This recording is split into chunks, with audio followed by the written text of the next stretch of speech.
Hello and welcome back to Talking Giants, presented by you at home. Hope you had a happy new year. Hope you had a great holiday. It is Shaun Marash. It is Justin Pennick. It is Talking Giants. It is 2026. And it looks like Joe Schoen is going to remain as general manager of the New York Football Giants. And oh yeah, there is a game to lose on Sunday as well against the Dallas Cowboys. Shaun, happy new year, my man. Happy same year to you, Justin. Happy same year to you, as Joe Schoen appears trending towards staying here. Happy same year. I want to start the show by doing something different and maybe even a little corny. Hey, use all the plays in the playbook before the season ends, Justin. Let's go. So I'm going to the game this Sunday. And as some of you know, maybe even many of you, especially seeing how quick, we've gone live pretty quick after the games this year. So I haven't really been going to Giants games. The Viking game was my first game. Good news. If you want the Giants to lose on Sunday, I'm going. And every single time I go to a home game, the home team loses. Every single time I go to a football game. I went to the Chiefs this year. The Chiefs died against the Texans. I've gone to Penn State, Michigan. Penn State has lost. I've gone to Ohio State, Michigan. Ohio State lost. Clemson, LSU. In Clemson lost. I am just like the ultimate jinx for I'm the ultimate jinx for home teams. So this is it. I am not renewing my regular season tickets next year. So this is it for me in section 315, row 16, seats 13, 14. So I wrote a love letter, Shaun. I wrote a love letter to my regular season tickets that I've had since the stadium opened. First of all, congratulations on a great run as a season ticket holder. Second of all, let it rip, man. I don't think that's corny at all. I think that the one thing the Giants have always connected with their fans in is the longtime season ticket holder. So let it rip, man. Now, I will say I'm not doing this because, oh my God, the Giants are so bad and I'm done. I would never be like that. I'm doing this because of work. And I like going live right after the games. I think the people like when you kind of go live right after the games. And like I've had like a lot of success this year, like over on JM Football as well. And like 90% of my million view videos have been on Sundays. And if I go to games, I just do not have the energy after I do this podcast to do anything else that's football related.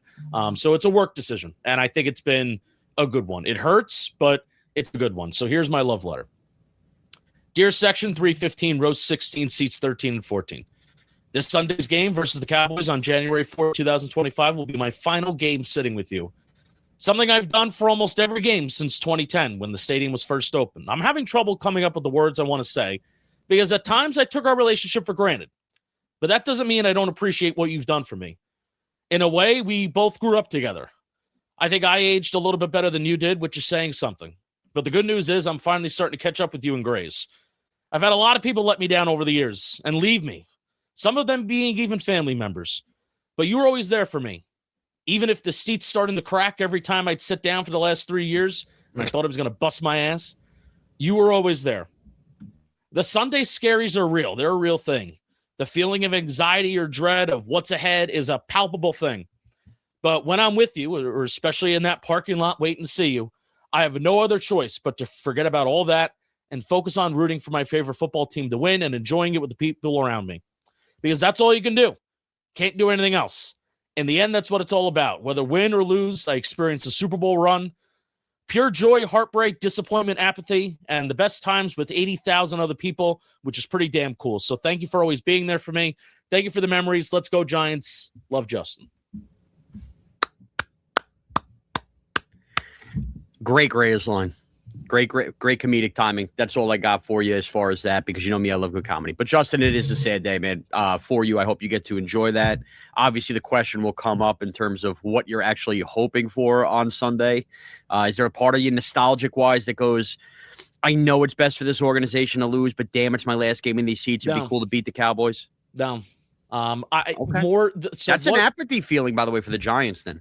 What has happened since 2018? Because 2017 was the real stinker of a year, right?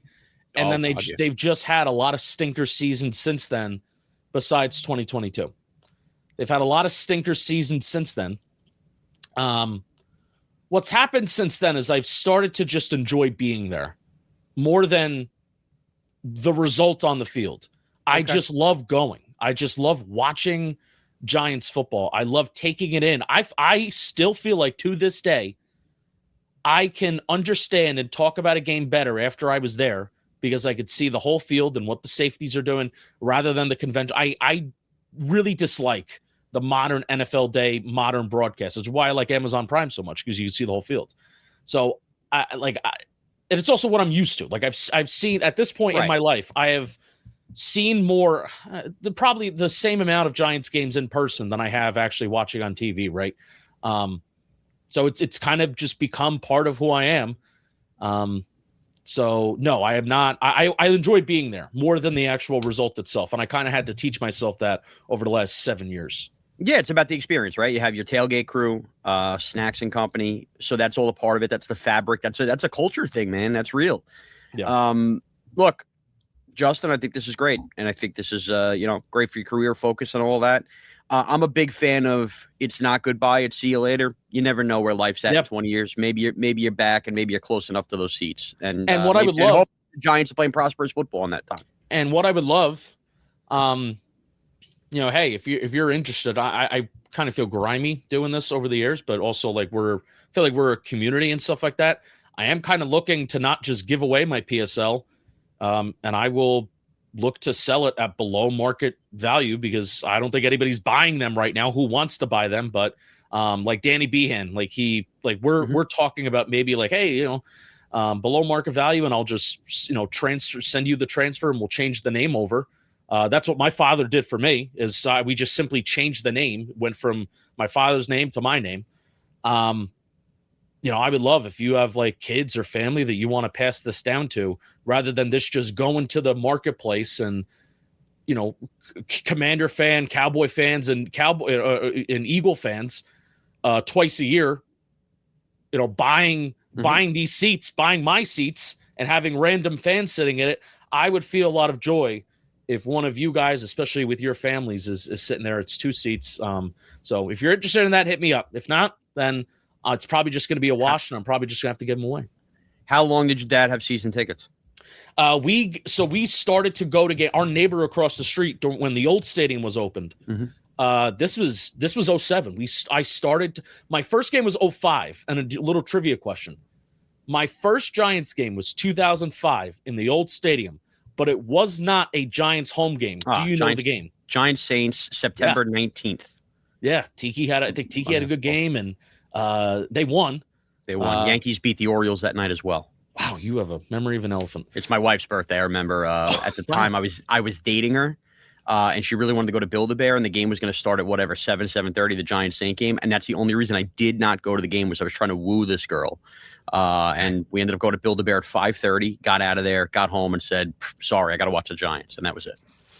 But that was my first game because you couldn't get tickets. Every game was sold out. There was a waiting list for regular season tickets. I don't even know if they were called PSLs back then, but regular season tickets. Mm-hmm. And my father, when I was born, Shaun, put me on the waiting list because that was the expectation, is that when I was 40, 30, 50, that I was finally going to get the call when my father was probably, either too old or even gone himself. That was his thought process of putting my name on the waiting list. And then that new stadium opens. All the people that were there for 20, 30, 40, 50 years, they charge them thousands of dollars to re-own their seats. They can't afford it. They can't pay for it. They don't want to pay for it. And then I finally got the call. We technically were season ticket holders the year before the old stadium. Gotcha. But that was just because our neighbor transferred over his seats over to us. And that's just out of pure luck. Our next door neighbor across the street just had tickets and he didn't want them anymore. So then we took them. So it's been since 09. Wow. 09. Good for you guys. That's a great run. And at least you got the 2011 season. Yes. Obviously the fun of 2016 and 2022 as well. Good times. I did not expect the nostalgic trip to last 10 minutes, but I think it's a good touch because of course it is. People are very angry. No, Justin, it's a good touch because like at the core, that is why everybody's angry, right? Like just real quickly. And this is kind of part of the Mara legacy and what the Giants have always felt like in that building. What we oftentimes criticize them for is, it's too much about family. There's not enough like cutthroatness. And then the irony is what that represented is what we've always felt, and it's why we're so angry, is the Giants are family to all of us, right? Like, you have a connection with your dad and the season tickets, and like, I know me, my sisters, and my dad, like, that's, if we see each other 17 times in the fall, it's because we're getting together for Giant games. Like, we're not the only ones, whether you're going to games, whether you're home, the Giants are family, and it connects all of us. And I think that is why the lifeblood of how we head into week 18 here in the 2025 season now, as it changes to 2026, is why there's so much anger, because as we've all gotten older, whether it's apathy, whether it's anger, you can sense it. You know somebody close to you that is a Giant fan that just doesn't feel the same love they once did. And I'm worrying that as these years evaporate, whoever I pass that down to, my kids, Justin, down the line, if you have kids, that kind of stuff goes away. And that's how 20 years from now, we have a bunch of Chief fans running around the New York, New Jersey area. We need to get that family connection back. And that starts with winning freaking football with the Giants. So I think we're going to split the non-Cowboys part of the show up into two parts. Will Joe Schoen be fired? And then one final time, looking at things from a big picture standpoint of why we think he should be fired. One more time. So, Shaun, will Joe Schoen be fired? I've been steadfast in this. No, he will not be. I now agree with you. I have talked. You've had to talk me off of I guess let's say this metaphorical ledge. Yeah. For months, Shaun, because the results are the results, and the results are bad, and the results are historically bad. It is I never thought, like, even when, like, 2017 and onward, like, when the records have been similar to the Jets, I still feel like the Giants, in terms of how they operated as an organization, was a step above the Jets, even all throughout this time. And now they are down there with them in terms of instability and ownership and just being accepting of bad results, and just that's part of who they are now, Shaun. Yeah, no. Accepting of bad results is a better way to put it. I found a word you used there, instability, kind of ironic, because I think the funny thing when comparing the Jets is the Jets always feel like the instability is their problem. And on the flip side, it almost feels like the Giants' over want of stability becomes their problem. Yeah. Whether it's holding on to Gettleman for the second regime or the Schoen thing. So they both get to the same path, but just taking two different versions of stability, if you will, instability and very stable. But yeah, Justin, look, for the last couple of weeks, I could picture you. It's like one of these images. I shut my eyes thinking about Justin Pennick, which is probably never a good thing. You have a stress ball in your hand. You grip it next to your head. This is the image I have of Justin Pennick in his head. And you utter these words to me several times. Joe Schoen's fired, right, Shaun? I mean, Joe Schoen's fired, right, Shaun? And I picture you holding the ball doing this, like, and I feel like I'm talking to an insane person because there's the ball. And then I say to Justin, no, I don't think he's fired. And then you get really mad at me, like, you think I want Joe Schoen to stay here, and I don't. It's just what the breadcrumbs have told us. It's what the Giants have told us. They've tried telling us all year. They told us when they fired Brian Daboll, essentially. And then obviously throwing the health of John Mara now into the conundrum too, which is just fair or unfair, feels like it's extremely muddied whatever the Giants are going to try to do here in the aftermath of the season. Which I had a midweek solo episode back in early November, right? And this is still when Brian Daboll's employed. And I get, like, midweek solo shows, it could be a tough listen, but I thought it was good. And, like, I think the title of that show is, like, what is the state of Giants leadership? And I spent like a whole 7-8 minute segment. And then I put this clip on Twitter because I knew it was going to be relevant. I knew at this time, I thought it was even going to be, late December, early January. I knew that this was going to be a conversation. I laid it out for myself, Shaun. I said, they probably will not fire Joe Schoen because there are bigger dragons that they're trying to slay in that building that we have no idea about than the Giants GM, even like just the Giants GM job. At the time, in early November, we were talking about, oh my God, does Shane Bowen need to be fired? And I was like, I don't give two craps about if Shane Bowen should be fired. I was thinking about the health of John Mara, who is running this organization, and then that crept into who is actually leading this head coaching search. Is Joe Schoen actually leading this head coaching search, or is he simply being the intern that's gathering notes and gathering information for them? The ownership wanted to fire Brian Daboll, but Joe Schoen was Brian Daboll's guy. That was an ownership decision, but then you're going to have Joe Schoen look for the next head coach, even though he really advocated for the guy that the ownership just fired. All this ass backwards shit situation, Shaun. And then Paul Schwartz on New Year's Day in the morning, article, general managers often get 2 chances to hire a head coach. There's plenty of precedent that the second time is the charm. What this means for Joe Schoen and the Giants will soon be revealed. And lo and behold, that is kind of the final stand of he's basically back. Yeah. Look, when Paul Schwartz writes it, and this is not meant to disrespect Paul Schwartz. I got actually like a lot of heat from people, I think, upset at me because I mentioned Pat Leonard's name, and I was inserting random reporter here when I went on a rant about the Jackson Dart narrative. But here's the deal, Paul Schwartz, long time been around. When you've been around that long, he has no business to reveal his sources or anything, but when you read a Paul Schwartz article, it feels like it's truly coming not from like an agency side, but truly the side of what's going on inside the Giant building. And they're always seemingly these test balloons, these kind of let you down easy, pieces by Paul Schwartz. Mm-hmm. When he writes that, that Paul Schwartz has gotten like that wink, wink, go ahead that Joe Schoen is in fact staying, which feels like most of us sensed was coming.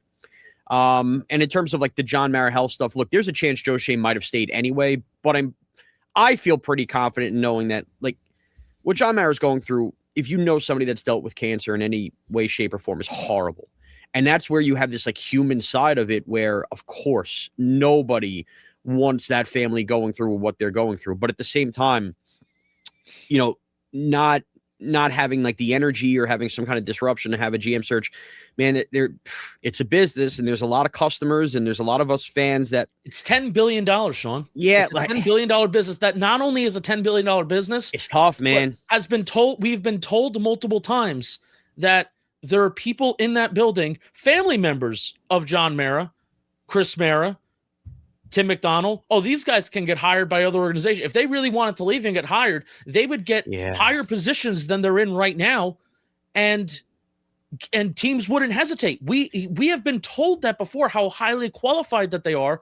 So even if I'm not even saying he needs to step down or anything like that, but why can't these capable people that have these titles that are in the family business, in the ownership family, why can't they also be part of a process to help fix this football team? Yeah, that part I really can't answer, man.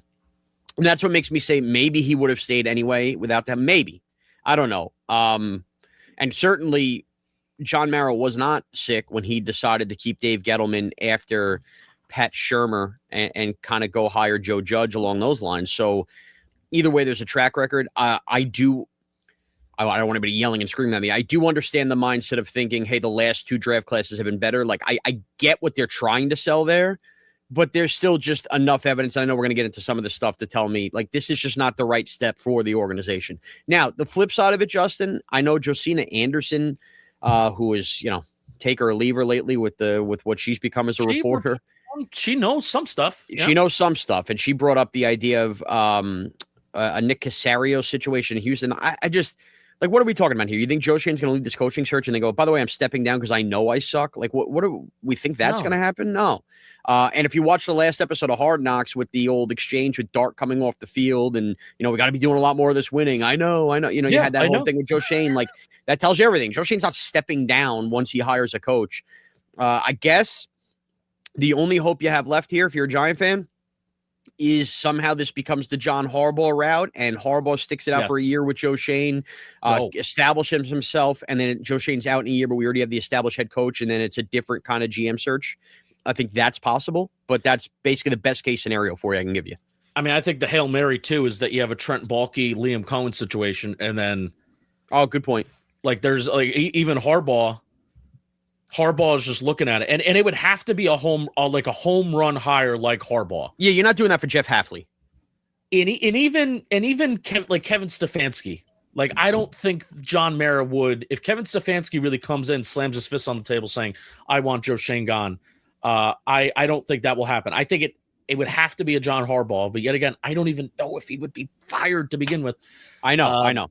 But this is look, Justin, this is why you download and subscribe to Talking Giants, everywhere you get podcasts, because there's going to be a lot of podcasts to come and a lot of shows. I keep going, but whatever, the shows to come in the next month where this other stuff of other candidates will start to unravel for us, and we can kind of get away from just assuming it's Jeff Hafley or Jesse Minter. But that's the Hail Mary. Mm-hmm. The Hail Mary is Harbaugh.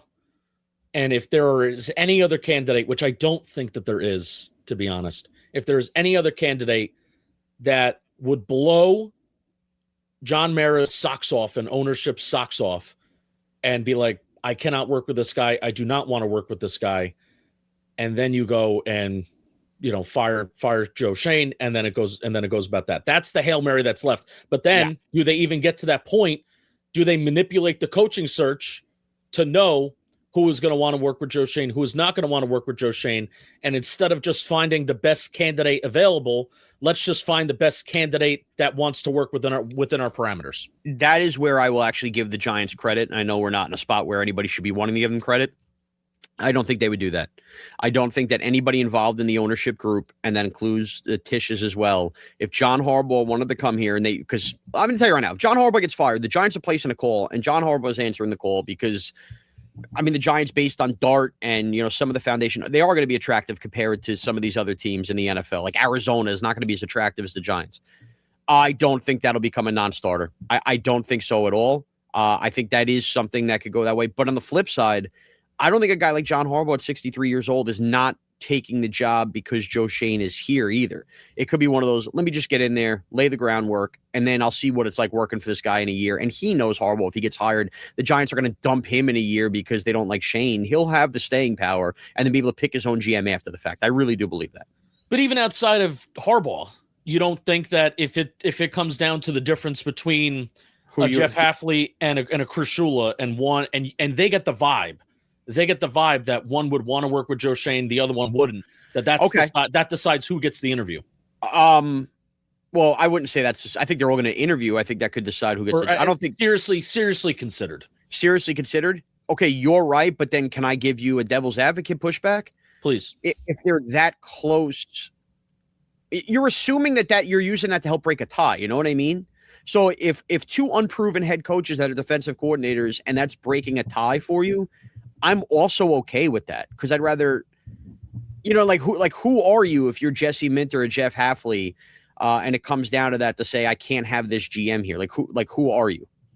We don't know if you're going to be good. I'm not even saying that they're saying it because I don't think they would. But they're at the stage right now where they're talking to people, they're talking to everybody but them, right? And the conversations that I think are happening now is, would this person be willing to work with this general manager?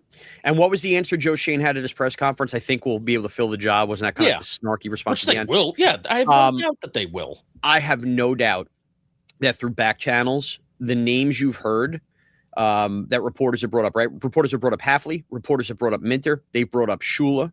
I heard Jordan Renan bring up Burke from Houston. I'm just naming these coordinators to say, if you've heard their names be brought up, like a little spoiler alert on how this kind of works in terms of establishing your connections.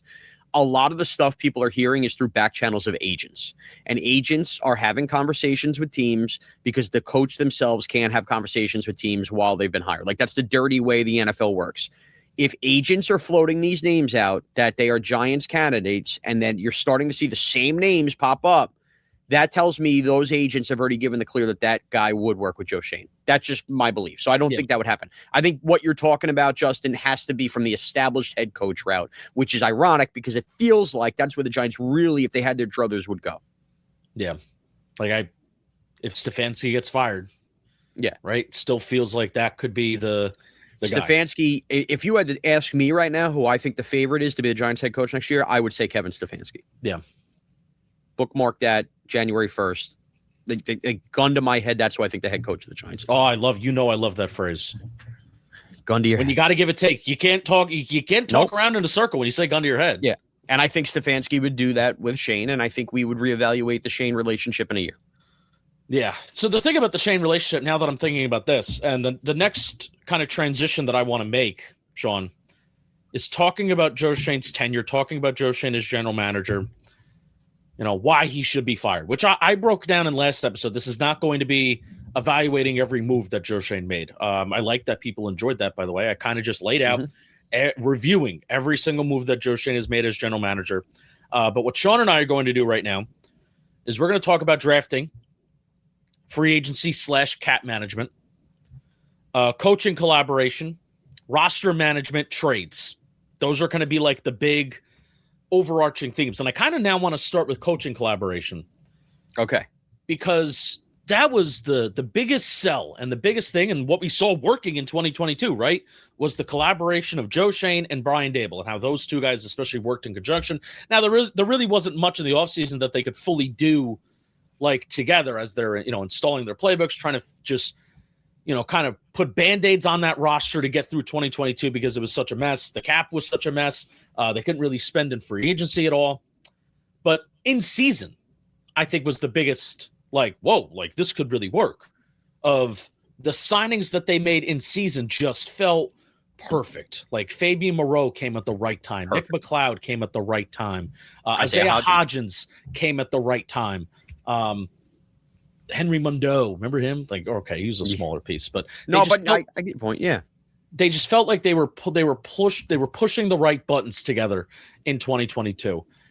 And as time has gone on, and as the team started to lose, we started to hear how Joe Schoen started to get way more involved, more than normal GMs, on the coaching side of things and the everyday things that the coaches do. The most notable example being listening to the headset during the game.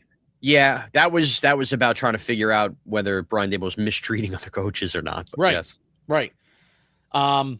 Even the whole, I think keeping Jalen Hyatt and Deontay Banks on the roster and forcing that upon coaches, despite I very much think reading the tea leaves of this organization, them understanding and knowing that those guys aren't good.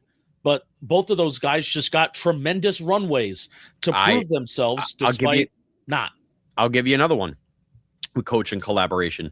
I believe in my heart of hearts that while they signed Drew Lock last year, I believe there was an edict from upstairs for Joe Schoen to push, hey, we got to start Tommy DeVito and jump Drew Lock here, because that's kind of what upstairs wants to keep people coming, keep people happy. They like this DeVito, where maybe that wasn't what Brian Daboll wanted to do. That's just my pure speculation.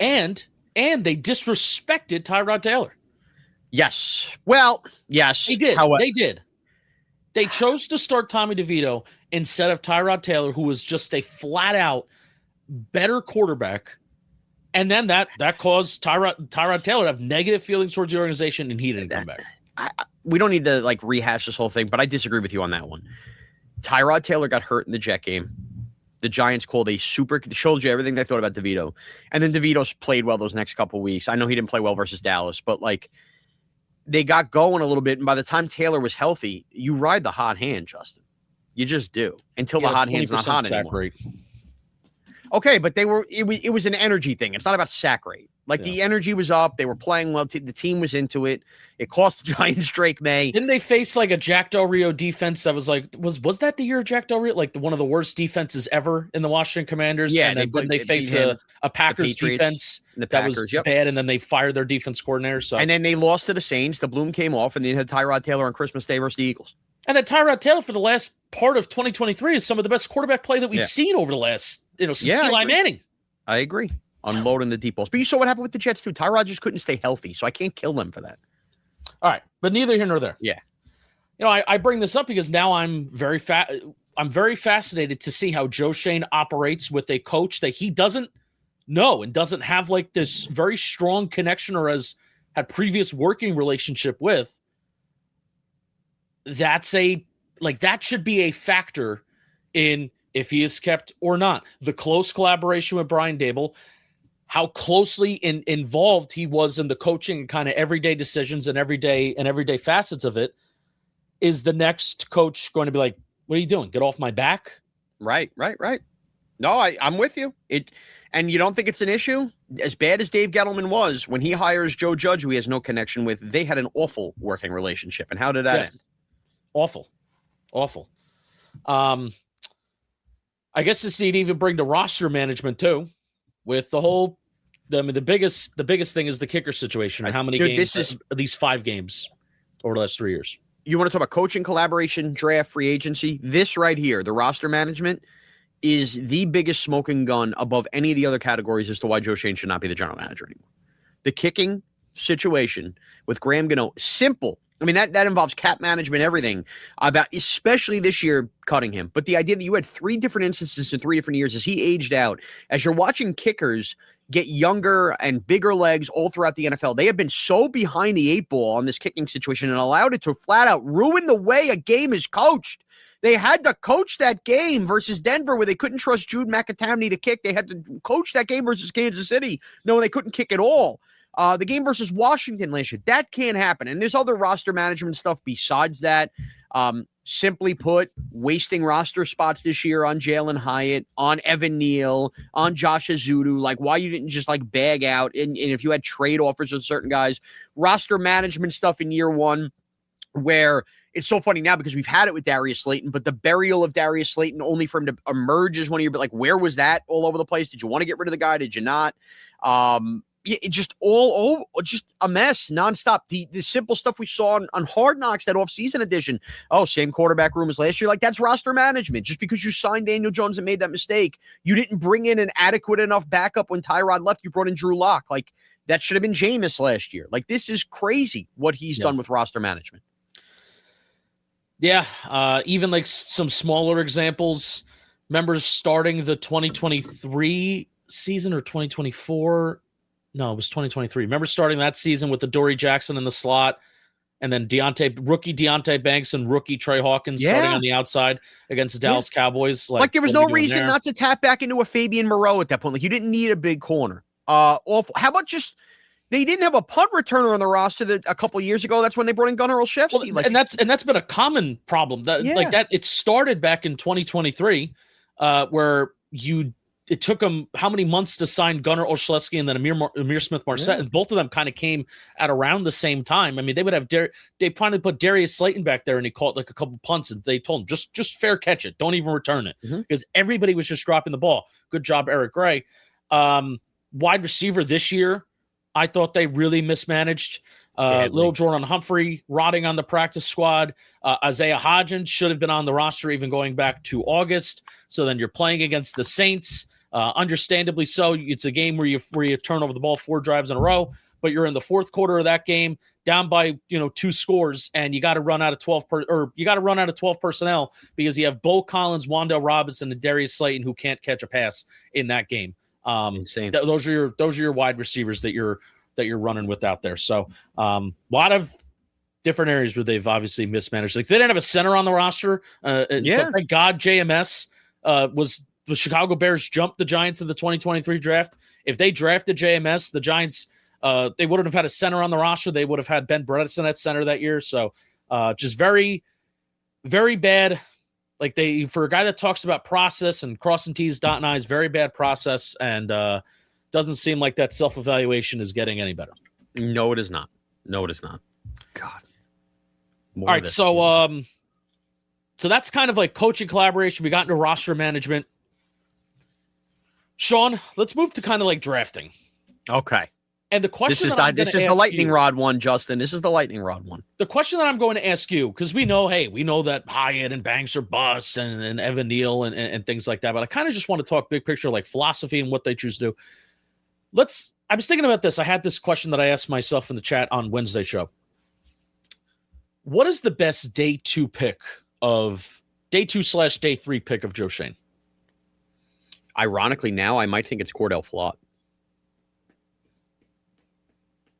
Guy that took 3 years to really fully show up. So, yes, but he might have taken 3 years to show up. He was like the youngest kid drafted that year. Yes.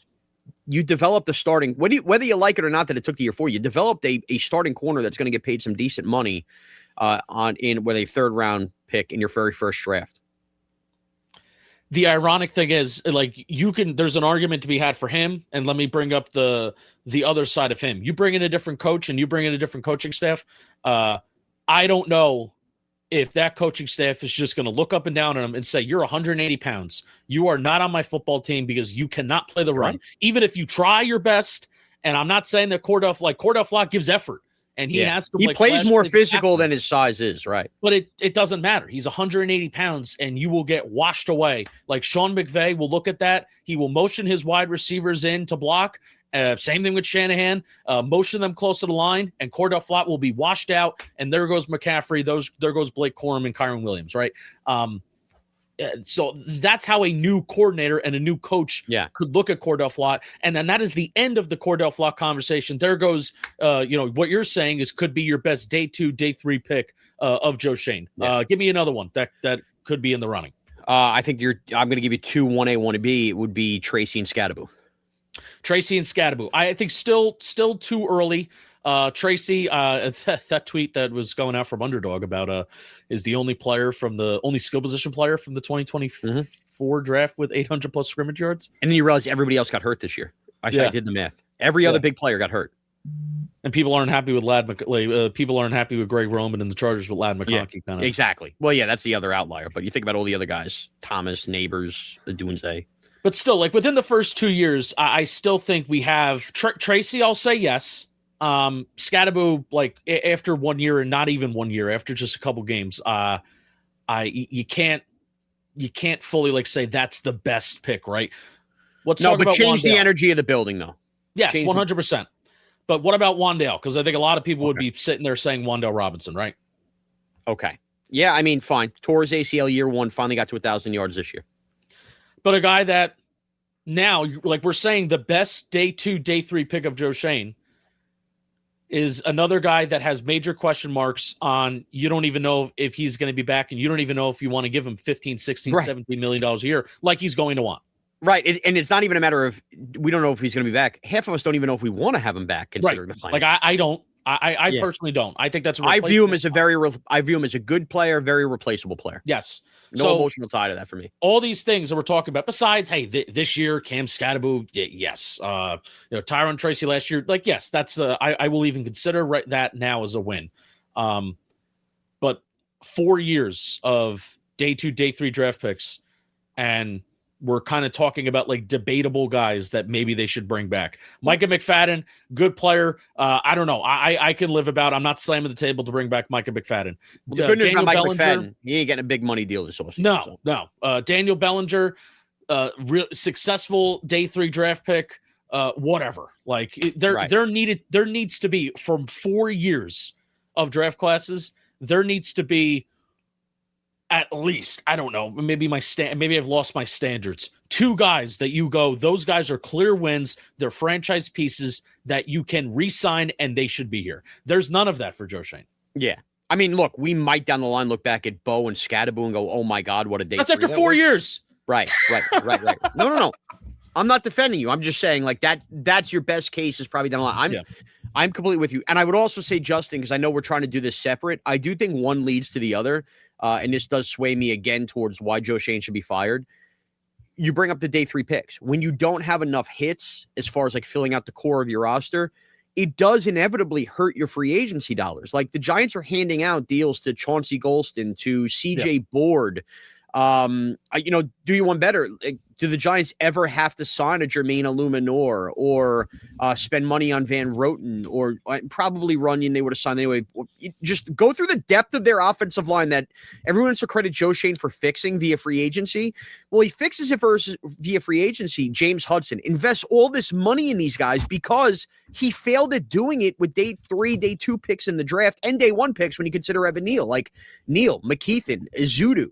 And then you basically ignore John Michael Schmitz. A lot was up in the air. So we credit him for fixing the O-line, but I think free agency ties into the draft. You have to use free agency dollars where you could have used them elsewhere on the roster because you failed so miserably in the draft. Yeah, that O-line is fixed for this year. That O-line was quote unquote fixed and okay last year. Which is why you have to sign a Illuminor, but that's neither here nor there. It's not a dominant offensive line. If it was a dominant offensive line, they would flat out win more football games, right? Right. No, they got it to a functioning. It's not nearly the biggest problem on the team. But again, you already know you're down a guard minimum this offseason. Correct. And if Joe Schoen remains as general manager, I just get this feeling they don't value Jermaine Illuminor. If they value Jermaine Illuminor, they would have re-signed him which I guess he just doesn't do this anyway, they would have re-signed him early. They would have re-signed him this summer after he won the right tackle job. If it was a competition against Marcus Bowe, after he won that job, they should have just given him the contract extension. My biggest fear. That's my biggest fear this offseason, is not doing that. I'm with you that it's a scare, but maybe the Andrew Thomas hamstring injury last week is like their big wake-up call that, oh, yeah, Marcus Bowe's playing again, but we always have to account for Andrew Thomas to miss games, and that's why you need 3 tackles on the roster, not 2. You can always kick Marcus Bowe inside, but I just don't want to bank. I don't want to bank on that. You shouldn't bank on that. It's okay if Marcus Bowe is not starting in his career till year 4 because you've wanted to survive with 3 tackles and you reevaluate. Like, that's totally okay.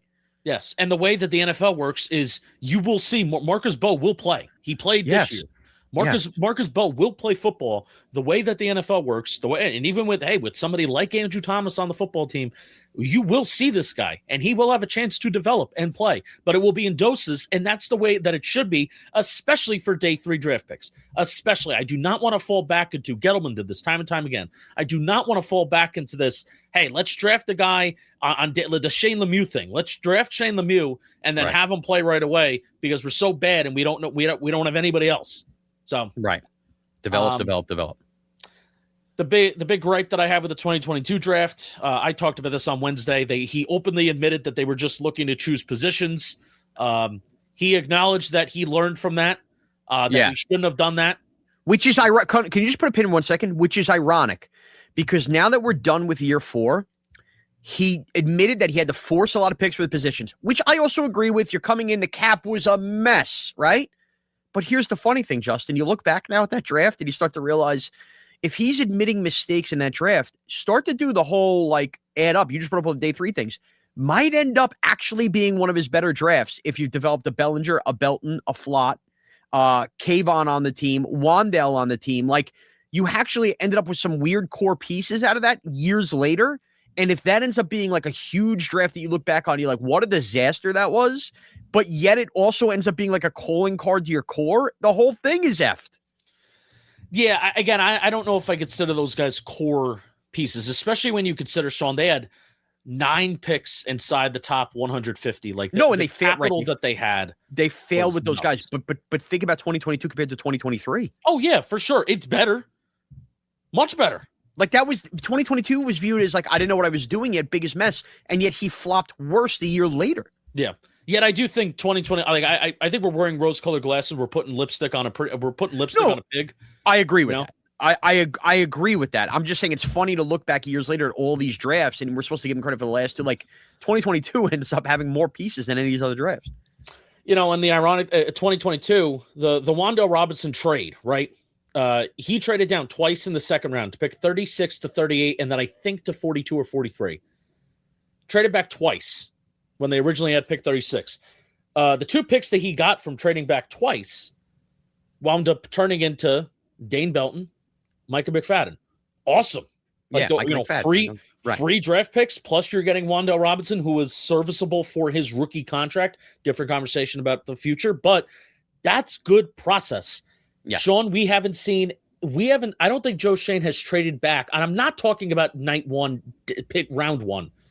I'm talking about what you see like a Howie Roseman do. And he does it better than anybody else. I'm not talking about to do it like him, because you look at the transactional list of the Eagles in the draft and all the numbers, you have a freaking heart attack of how many times they trade back. But that's why they get so many picks. And that's why they're able to just, all right, well, we're going to pay Jalen Hurts and A.J. Brown. We're going to pay all of our good players all this big money and push the cap back, but still have like a decent roster because they have all these guys that are for cheap for 4 years because they just continue to trade back, understand the board, understand their board and what's going on, and have intel of what other teams are going to do. Day 2, day 3, I thought that we would see Joe Schoen do more of stuff like that, and that just has not happened. And as Joe Schoen has struggled drafting on day 2 and day 3 and just struggled drafting in general, having more lottery tickets helps you have a better shot at winning the lottery. Throwing more darts helps you get a higher chance of hitting a bullseye,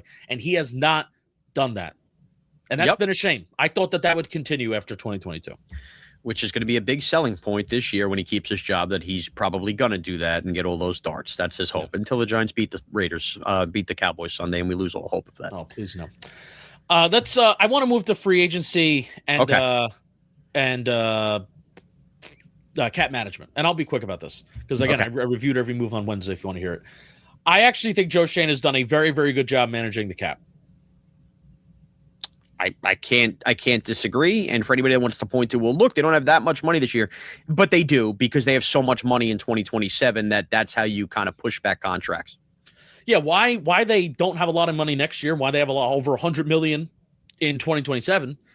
There is no contract on this football team right now that I look as so backloaded and filled with void years. I think there's 0 players on this roster right now. We thought that he would do this maybe this free agency, which like Javon Holland, Paulson Adebo, one of those bigger signings. Maybe if they got like a Will Freeze that they were interested from the Colts. I don't think there's any player on this contract right now that has any void years built into their contract. No. Now the counterpoint would be, well, the Eagles do this and it works. The Giants have no problem doing this with void years once you kind of establish a baseline of a core of a. So that's what I was going to say. Once you get a core of a roster and get like a season under you with 9-10 wins, then I'm okay starting to figure out, all right, we're finally really building something here. No reason to do that yet with mediocre talent just to try to get a rush job. And Joe Schoen's been disciplined about that. I will give him that.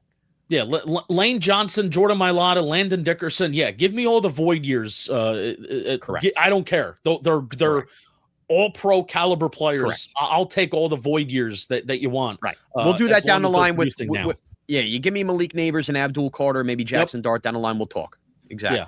Not Paulson Adebo. Don't do it for Paulson Adebo and Javon on all these guys, right? So the Giants are not entering this offseason prohibited from making more moves than you want them to because you look at what's left in the cap this year. Like it is a healthy cap. No, yeah, and I think they'll get up to above 30 million, and the cap will grow within itself too.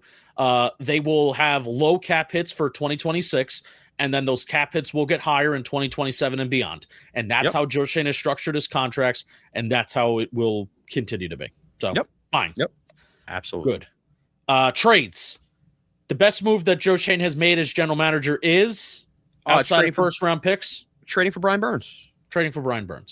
And trading for Brian Burns was a result of trading Leonard Williams and getting those picks. Yes. So, that's and I fine. think the rest of the trades outside of trading up in the draft for Deontay Banks and Jalen Hyatt, which I dissected on Wednesday. Outside of that, the trade for Isaiah Simmons was really good. I still think Waller not good. Well, I still think it's good process. I will say. Because you were but it all adds to the, oh my God, you over believed in yourself in 2022. But you know what?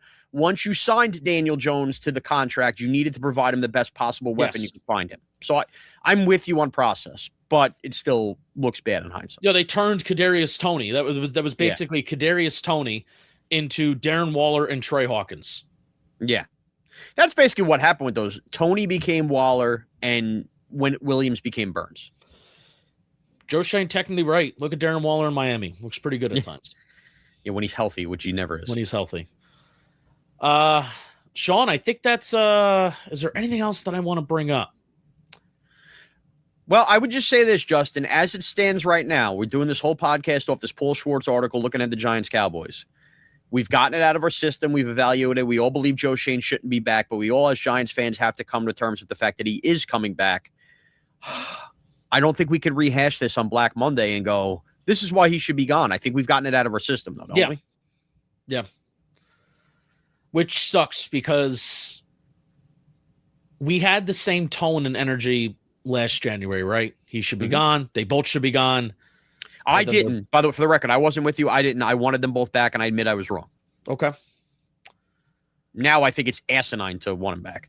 I just hate that we're going to have an offseason. I want to be excited about this team, and I genuinely think you will be, though. You will be. Our goal of podcasting and content, right, is to be entertaining, right, and to have it and to put on a good product. I do not think a good product is simply bitching and moaning. I agree with you. Little secret to radio, Justin, I'm going to give you, because I also teach radio at Iona. I was taught this a long time ago by a program director. You go by the poke scale, for anybody out there listening that wonders what you're looking for. Have you ever heard this term, the poke scale? No.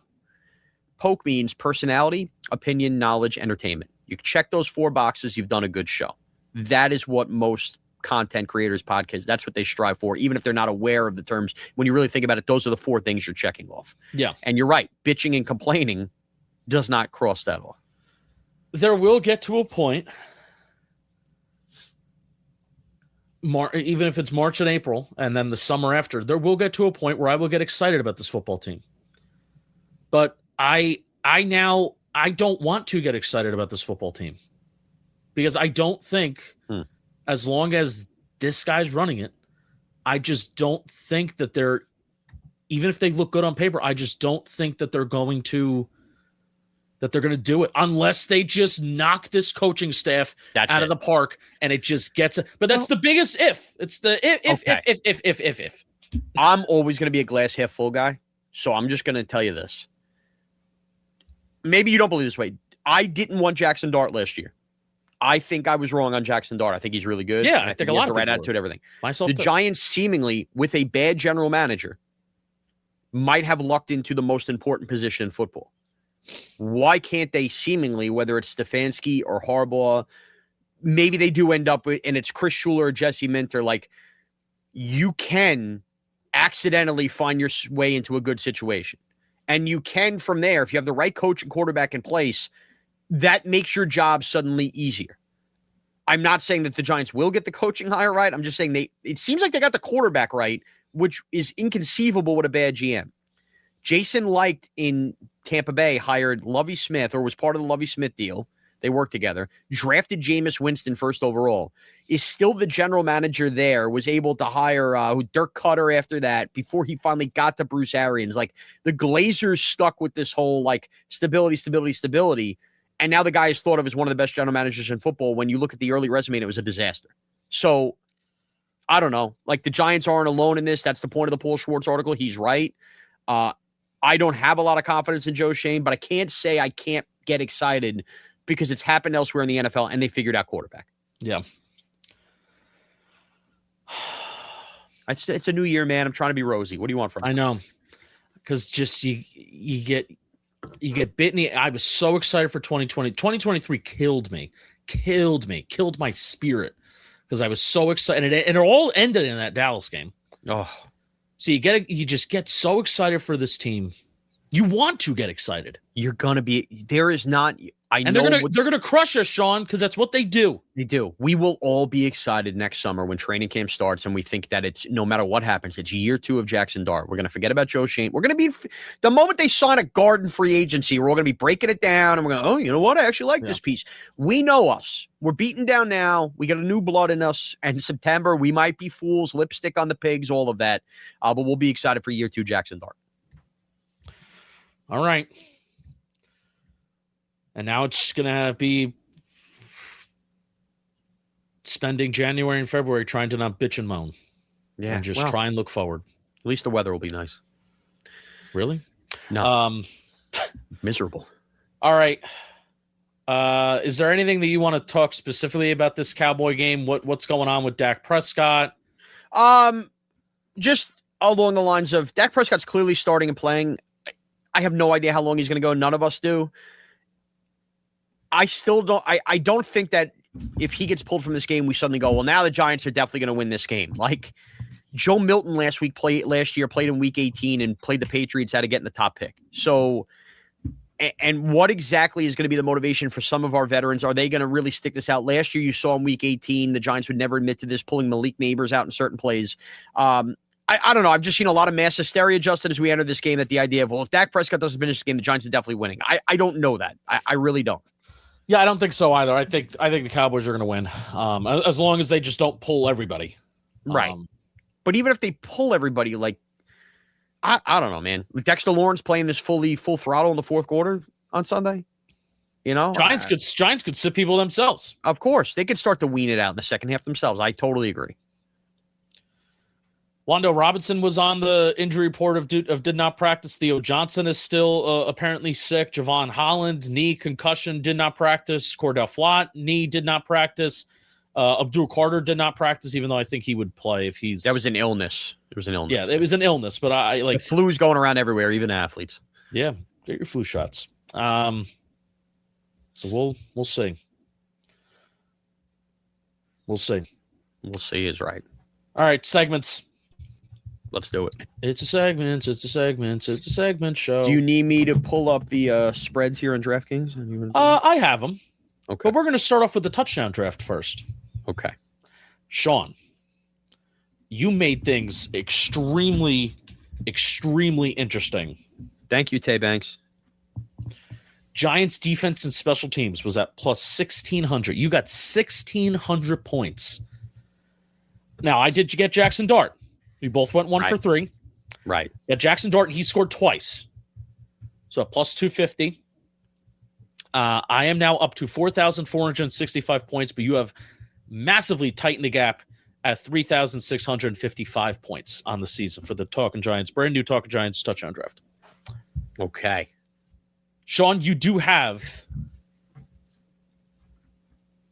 the second pick because I have the first pick. Okay. Sorry. And we don't have I'm- the odds in front of us, right? So we're blind. We do not betting have the here? odds because we are recording this on Thursday and even New Year's Day because the sports books don't know who's going to be playing and doing what. So we do not have the odds in front of us. So Jeff, that will need to be updated as you edit, or even not even as you edit, if on Friday when the odds are posted. Okay. I will be drafting the first pick, George Pickens. 9 touchdowns on the year, leads the Cowboys. I think there's an opportunity for him to unlock some incentives. I could be wrong with that. He's 80 yards away from 1,500 yards, maybe 10 touchdowns unlocks the bonus, and also he's looking to get paid. George Pickens. All right. I'm going to go with Dallas Cowboys backup running back Malik Davis, who I think is going to get a huge, huge workload, and I can't imagine the Giants being interested in tackling him at any point in the game.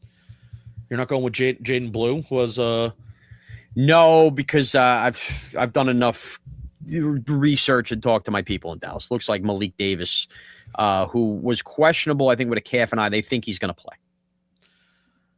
Producer Jeff told me it could be a big Jaden Blue game.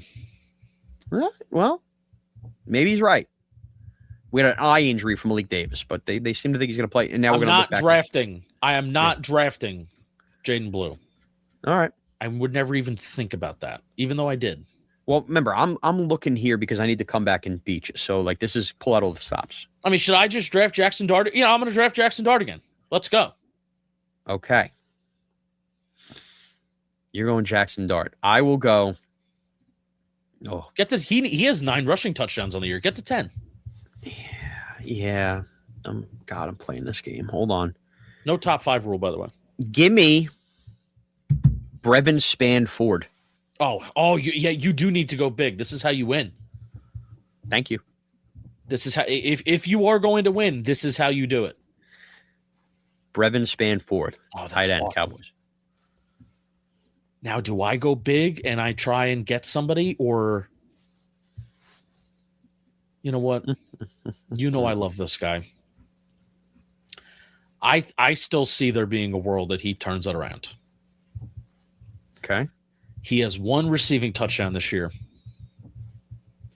He has had 2 receiving touchdowns 3 times in his career, the lowest total in his career. Okay. One more time, finish off the year on a high note, even though people will probably get mad that he catches a touchdown pass this weekend if he does. Give me Darius Slayton. Okay. Give me Darius Slayton. I like the Darius. Give me a reason to believe. I like the Darius Slayton play. All right. With that, I will close it out. Just give me Cavante Turpin. Oh, you know what? I drafted him in the last version of the Talking Giants touchdown draft. Now, granted, everybody and their mother scored a touchdown in that game, but Cavante Turpin was my big win. There we go. He had the very low odds. Malik Davis, Cavante Turpin, Brevin Spanford. I'm going 3 Cowboys there. If you even hit 2 of them, I think you can maybe win it. Let's go, Justin. Go big or go home. How about them Cowboys? How about them Cowboys? All right. Spread picks. We got to stop matching records because that's what we have been doing recently, Shaun. Last week, we both went 3-5. Damn. I am 46-57 on the year. You are 50-53. We pick 8 games. I am 4 games behind. If you have a losing record and I go 7-1, 8-0, or 6-2, it's possible. It's in play. Damn. All right. I've had such a good year gambling, too. I can't believe I faltered here in spread picks on this show. So on Saturday, 2 games that mean a lot. Both winner take all games for the division, right? Yes. Well, no, not technically in the South anymore. Oh, that's right, because they need if the Tampa needs to win and then needs New Orleans without Chris Olave to beat the Falcons. Oh crap! I think they could though. Could. I'm a Falcons hater, but that's actually turned into like somewhat of a bad take because their defense has been really good. It mainly is Michael Penix hate. Yeah, if the Falcons win, no matter what happens on Saturday, Carolina wins the division. All right. So let's start off with Panthers at Bucks. Bucks are favorites at home, 2.5 points. Shaun? Yeah, I mean, I kind of think here. This is where I'm stuck on this. I think the most NFC South ending ever is the Tampa winning and then the Falcons winning and Carolina winning anyway. Like that just feels like so NFC South. But right now, I just think Carolina's the better team, man. I'm getting points here. I think Carolina just closes the deal Saturday. Give me the Panthers. Yeah, I think they are too. They just don't fully look right. It's very disappointing. I think they should have. I was a big proponent. No, now that Liam Cohen's doing well, he could win head coach of the year. And I was thinking to myself this time last year when we were doing Football Today, the Bucks should fire Todd Bowles and just promote Liam Cohen. Yeah. And I got killed for that. But that was a really good take. It was. Give me the Panthers. Okay. Seahawks at 49ers. 49ers at home, but they're 1.5 point underdogs. Yeah, go ahead. 49ers. I believe in Kyle Shanahan. I believe in Brock Purdy, even though this is the best defense that Brock Purdy has faced in a while. Pretty easy schedule that they've had, even though they've had a really good run. I'm still going to go 49ers. I am believing in postseason experience this postseason.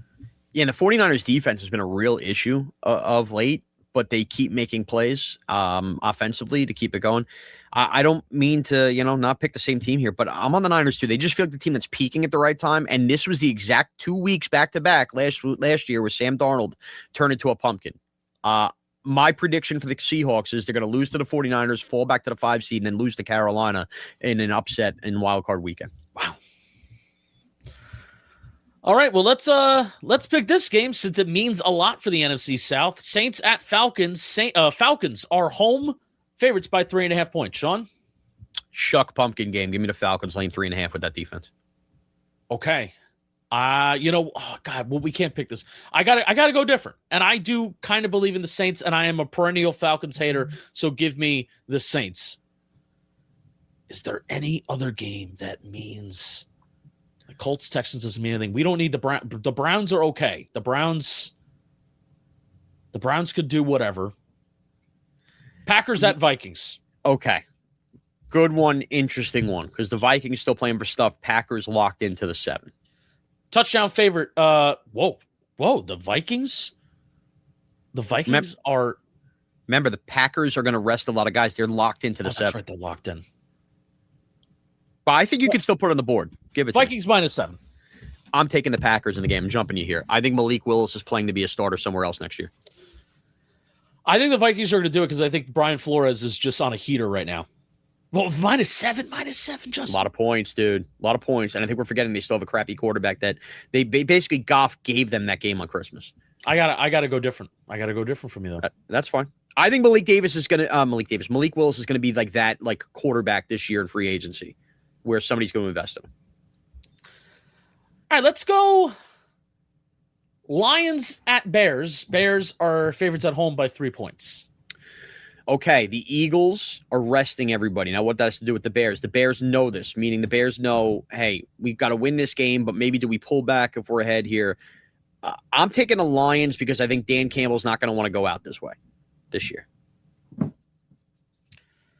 I think that's fair too. Like the Bears, that Bears defense when they get to the postseason, I am very, very afraid of that. I'm afraid of teams that are so turnover dependent. But there are also times where I get bit in the ass because there are just some teams that are just good at forcing turnovers, even though I think it could be a fluky thing. And Still, Ben Johnson does know Detroit obviously well here.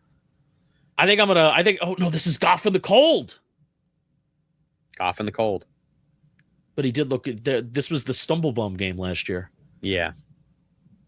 I'm flipping it. Give me the Bears. I don't like Goff in the cold. All right. Flipping it. Good. So we're opposite there. Chiefs at Raiders. The game that means more to the Giants than the Giants-Cowboy game, really. Raiders are home underdogs, 5.5 points. I'm taking the Raiders to cover because that's what I'm rooting for. Yeah, I'm taking the Raiders too. Other than Kelsey, I'm not sure that a lot of these Chief veterans are going to be looking to go all out and get hurt here to end this year. Bigger fish to fry. I think that this Pete Carroll, we're not even sure if he's 100% safe. This has all the makings of when Lovie Smith won that game with Houston. Remember that? And everybody was all pissed off because they wanted to lose the game. They ended up with C.J. Stroud anyway. Oh, that'd be awesome. I think you're getting that Lovie Smith Texan game here with the Raiders. I think the Raiders are actually going to win this game. We have 2 more games. Man, really, some really poo-poo. You know, what was the other? Remember, Doug Analytics had that tweet about it's not just the Raiders winning and the Giants losing. It's 2 of 4 games. Should we pick those other 2, you know? If the Giants lose in this scenario, right? At least. And if the Giants lose and if the Raiders win, at least 2 of the following need to occur. Seattle beating San Fran. Which we already picked the game. Cleveland beating Cincinnati, which I guess so that game does matter. Atlanta beating New Orleans. Oh, no. We picked that game. Chicago beating the Lions, which we picked that game. We picked that game. Okay. So let's pick Cleveland and Cincinnati. All right. Bengals are favorites at home by 7.5 points. Too many points for me. Give me the Browns. Stefanski doesn't give a crap about tanking. Is Joe Burrow going to retire? I don't know. It's going to be a potentially wild NFL offseason with a couple of surprises. Burrow might be one. We're also kind of not rooting for Myles Garrett to get the sack record, right? No, we want Cleveland to win, don't we? No, I'm just talking about even storylines within the game. Who cares?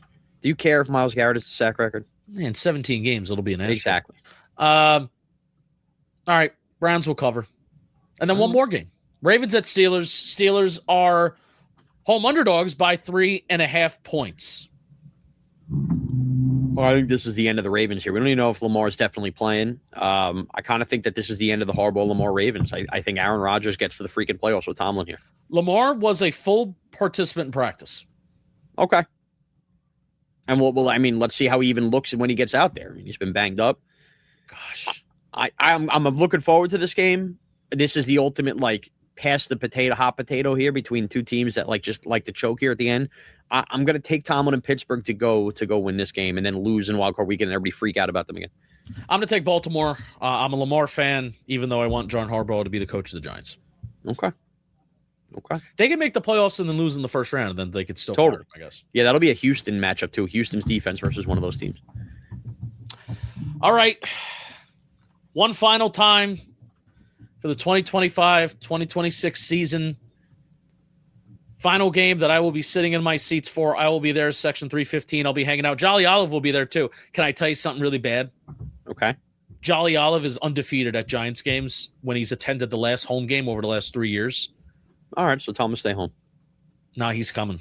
Little flat tire for Jolly. It's a tradition. Great.